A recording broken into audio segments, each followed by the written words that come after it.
Olá, bem-vindo à 11ª temporada do PQU Podcast, o podcast para psiquiatras em formação.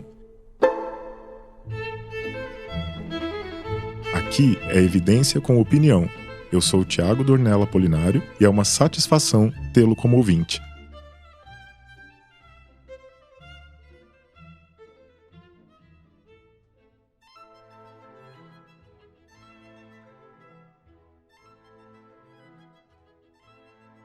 No episódio 234, o Luiz Alberto abordou os principais fatores que impactam a adesão ao tratamento que oferecemos aos nossos pacientes.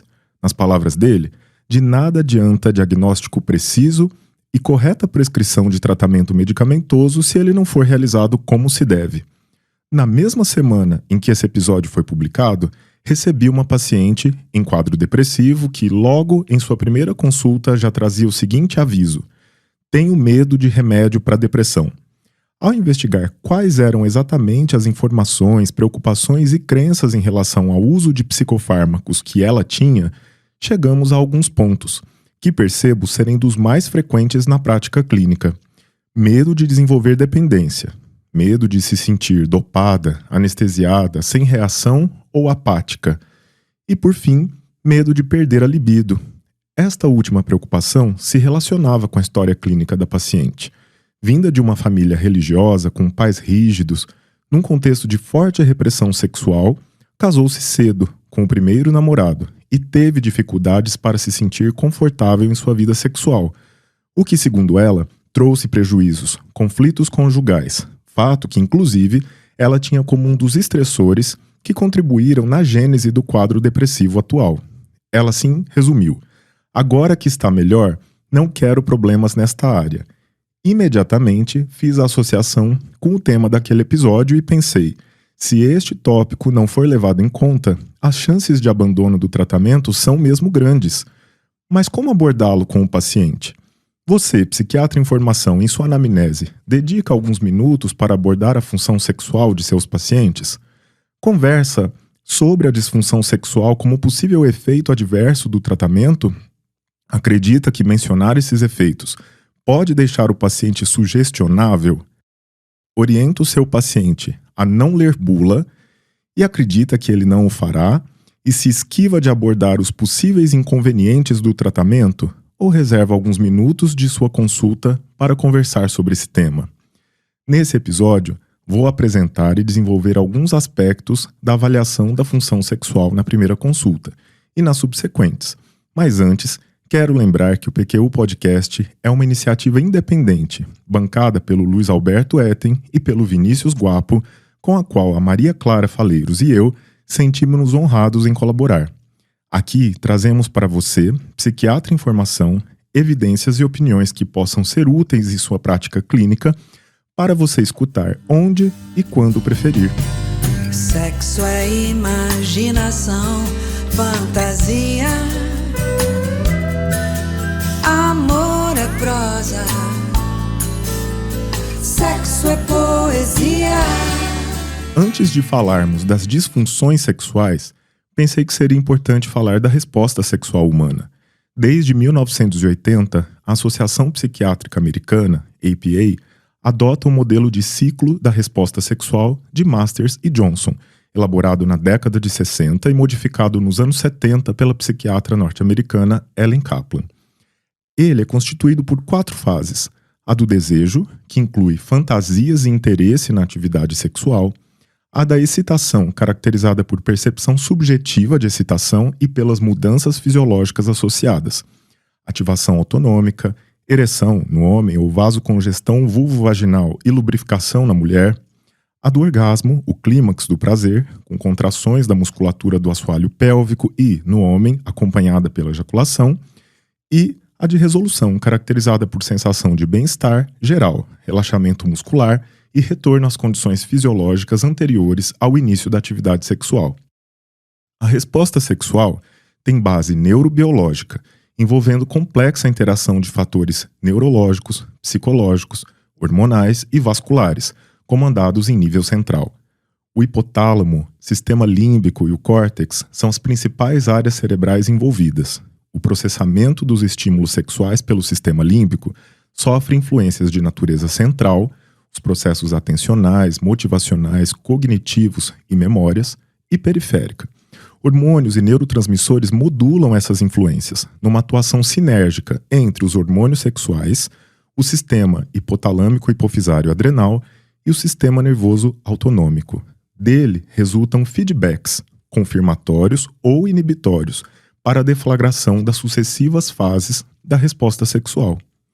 A fase do desejo é predominantemente controlada por dopamina. A de excitação, por sua vez, é mediada por acetilcolina e óxido nítrico.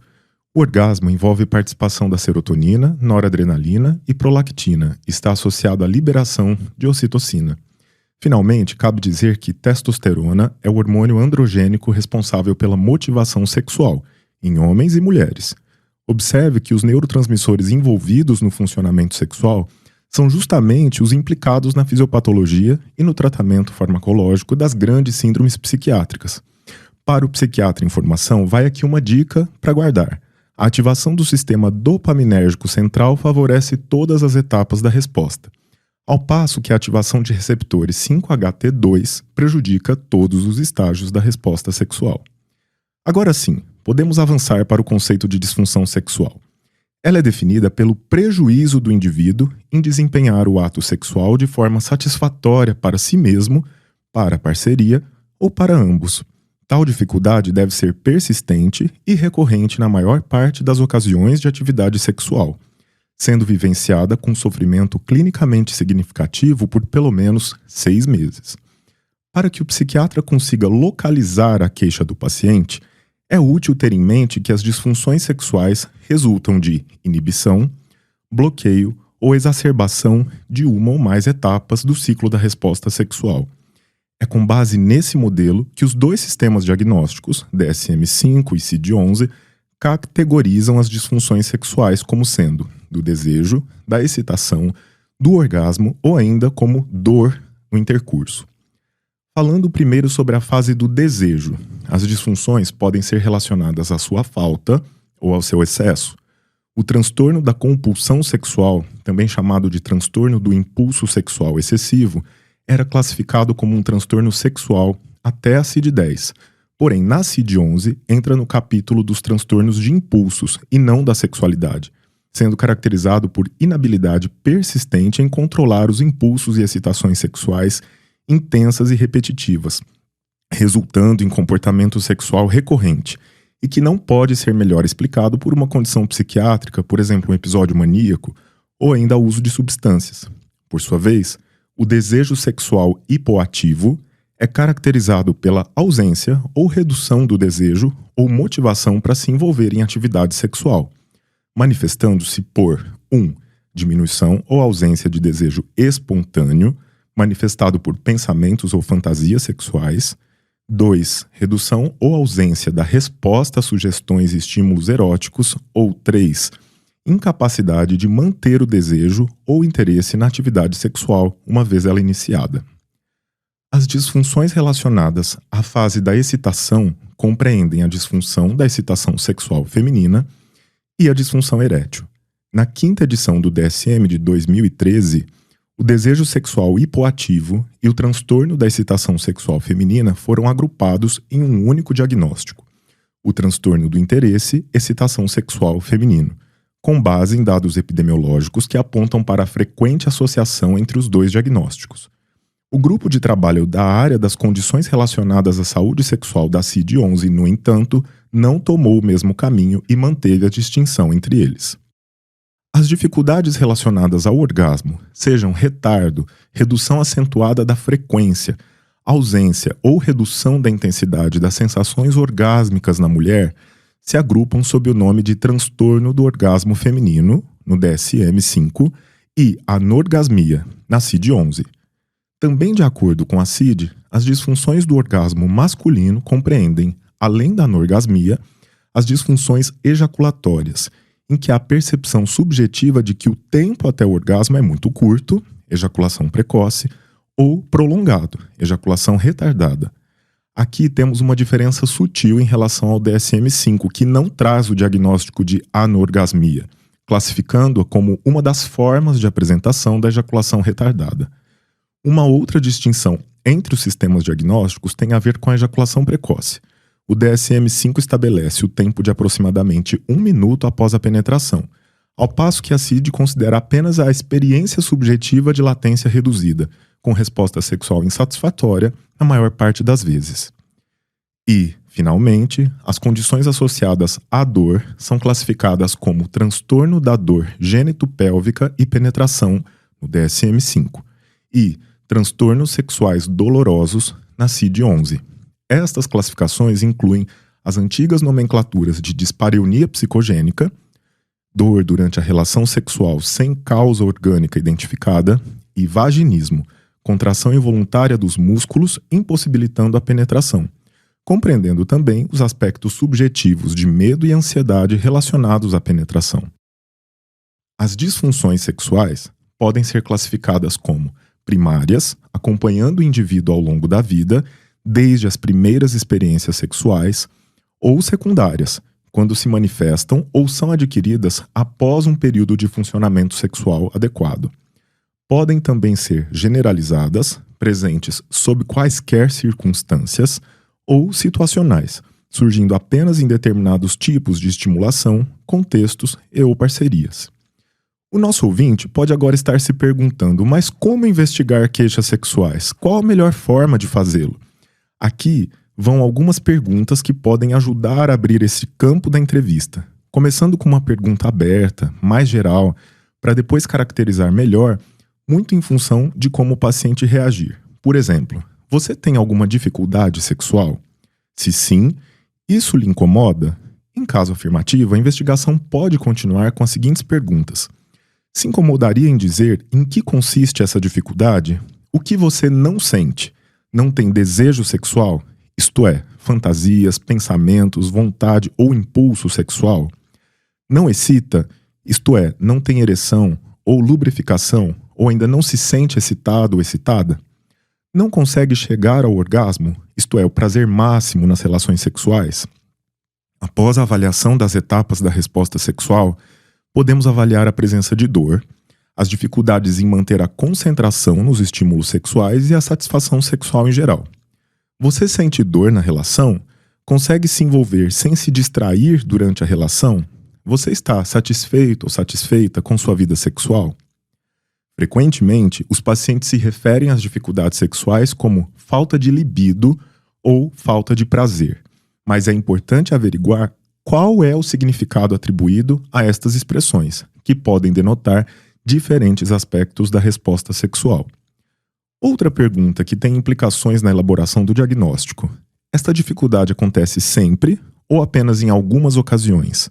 Nos casos em que a resposta sexual compartilhada, isso é, com parceiro ou parceira, está comprometida, mas a individual, o desejo, a excitação, o comportamento de masturbação está preservada, é menos provável que fatores biológicos estejam implicados na etiologia do transtorno. É importante caracterizar a queixa sexual quanto à data de início, duração e fatores desencadeantes. Dada a sua relevância em termos de diagnóstico e, consequentemente, para a abordagem terapêutica, não deixe de investigar em sua anamnese. 1. Os fatores relacionados à parceria, problemas sexuais ou de saúde do parceiro ou da parceira. 2. Fatores associados ao relacionamento, falta de comunicação, discrepâncias no desejo por atividade sexual, conflitos ou situações de violência. 3. Fatores relacionados à vulnerabilidade individual, como comorbidades psiquiátricas, depressão, ansiedade, presença de estressores psicossociais, como perda de emprego, dificuldades financeiras, luto, problemas com a imagem corporal e história de abuso sexual ou emocional. E 4. Comorbidades clínicas relevantes para o prognóstico, curso ou tratamento, como doenças neurológicas, cardiovasculares, endócrinas, reumatológicas ou oncológicas e seus respectivos tratamentos. Exames complementares como hemograma, função tireoidiana, glicemia, lipidograma, dosagem de testosterona total e livre e prolactina podem auxiliar na identificação de condições endócrino-metabólicas frequentemente associadas à disfunção sexual. Mas atenção! Caso a disfunção sexual possa ser secundária a algum outro transtorno mental, por exemplo, transtorno depressivo ou bipolar, transtorno de ansiedade, transtorno de estresse pós-traumático, deve ser feito apenas o diagnóstico da causa primária, o outro transtorno mental. Da mesma forma, problemas que forem mais bem explicados pelo uso ou abuso ou ainda descontinuação de um medicamento ou substância devem ser diagnosticados como disfunção sexual induzida por substância ou medicamento. Nos casos em que a disfunção for atribuível a outra condição médica, o indivíduo não deve receber um diagnóstico psiquiátrico. E, quando as dificuldades sexuais são mais bem explicadas por perturbações graves do relacionamento ou violência por parceiro íntimo, também não fazemos o diagnóstico de disfunção, mas de inadequação sexual. É possível, no entanto, haver comorbidade entre essas condições.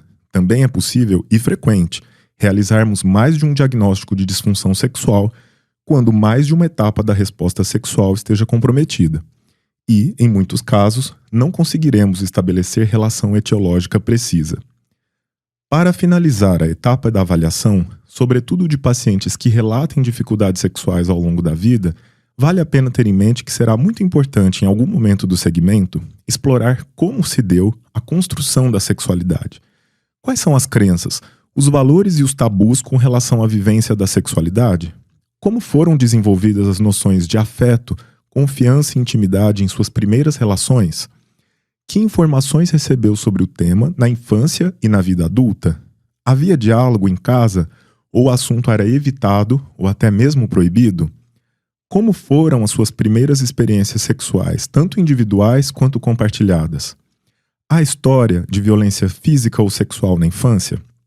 Essas questões, que podem ser elaboradas diretamente ou compreendidas a partir do relato do paciente, permitem que o psiquiatra tenha acesso aos componentes afetivos e cognitivos da experiência sexual do paciente, que podem ser decisivos para a melhor condução do caso. Nesse ponto, faço um convite para você ouvir o episódio 195 do PQ Podcast, no qual eu e Vinícius abordamos a avaliação e o encaminhamento terapêutico de pacientes com histórico de violência sexual. Um dos principais fatores de risco, um dos fatores de risco mais amplamente estudados na literatura relacionada às disfunções sexuais, dada a sua prevalência na população geral e particularmente naqueles que apresentam queixas sexuais e ou condições psiquiátricas. E quando eu digo e ou, pode estar seguro de que o e é muito mais frequente do que o ou na relação entre condições psiquiátricas e saúde sexual. É bastante conhecida a bidirecionalidade entre saúde mental e função sexual, notadamente entre a depressão e as disfunções sexuais. A depressão é um importante fator de risco, uma vez que anedonia, fadiga, falta de motivação, apatia ou ansiedade comprometem o desejo sexual, ao passo que desempenho sexual insatisfatório pode agravar a depressão, além de predispor a conflitos no relacionamento. Para complicar um pouco mais o que já não é simples, os antidepressivos podem causar disfunção sexual. Um grande estudo prospectivo conduzido por Monteiro Gonzalez e colaboradores e publicado no Journal of Clinical Psychiatry em 2001 mostrou que a diminuição do desejo sexual atinge entre 30% e 70% dos pacientes em tratamento com antidepressivo, resultando em abandono do tratamento já no primeiro mês. Cerca de 40% dos pacientes consideram esse efeito intolerável, e parece ser esse o caso da minha paciente do início do episódio, que já me avisou de cara que não quer ter problemas sexuais em virtude do tratamento com antidepressivo. 3 são as vias pelas quais os psicofármacos podem prejudicar a resposta sexual.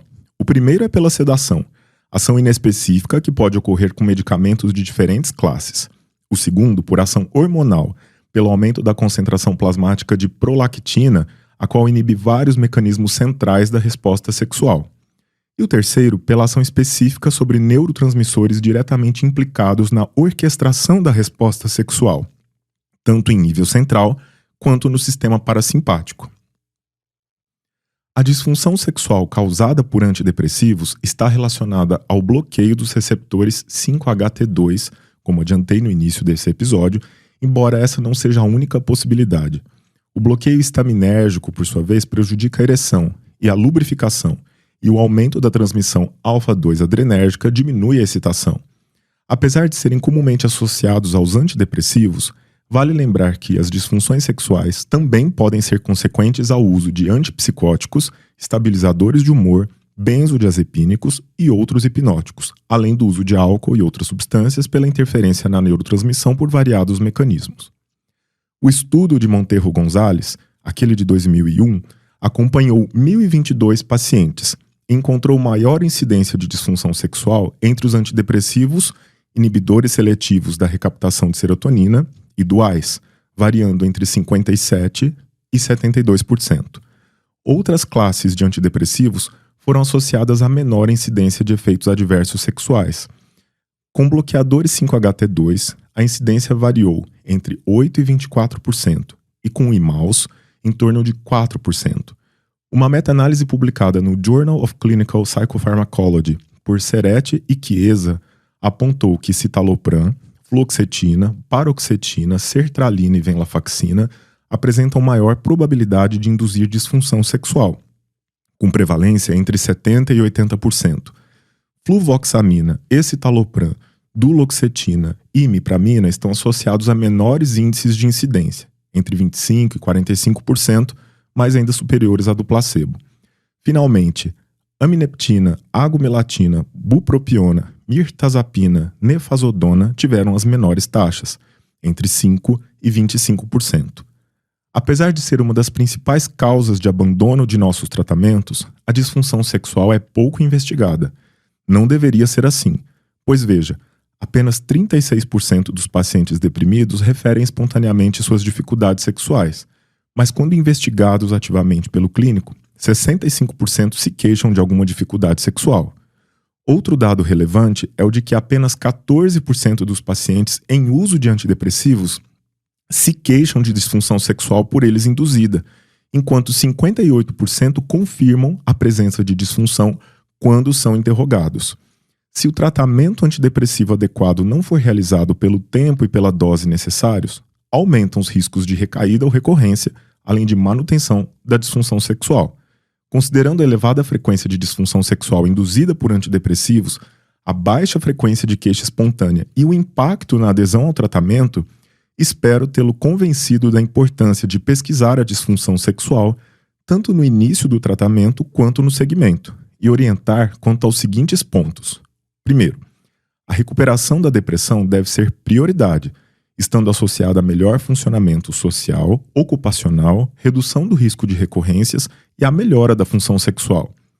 Segundo, a remissão espontânea das queixas, em especial da anorgasmia, essa sim sem dúvida causada pela medicação, com uso continuado. E terceiro, pode-se lançar mão de estratégias para minimizar disfunção sexual induzida por antidepressivos, embora os estudos sobre esse tema sejam limitados, com falhas metodológicas ou amostras pequenas. Com isso, chegamos ao final desse episódio. Entenda bem que a ideia não é que o psiquiatra se torne um sexólogo ou que se arrisque a tratar aquilo para o qual não tem formação e prática, mas sim que tenha conhecimento básico da neurobiologia da resposta sexual e da associação bidirecional entre disfunção sexual e síndromes psiquiátricas, que não deixe de avaliar o funcionamento sexual basal, os fatores sociodemográficos, as comorbidades clínicas e o uso de medicamentos do paciente, que conheça a nosologia das disfunções sexuais e saiba como manejar as que estão relacionadas a psicofármacos. E assim, encerro esse episódio com a expectativa de que tenha lhe sido útil. Um abraço e até a próxima. Amor é bossa nova, sexo é carnaval. Amor é para sempre. Você ouviu mais um episódio do PQU Podcast. Siga-nos no Instagram e acesse nosso site pqpodcast.com.br, onde encontrará todos os episódios já publicados, com as respectivas referências organizados por data, autor e sessão. Agradecemos sua atenção.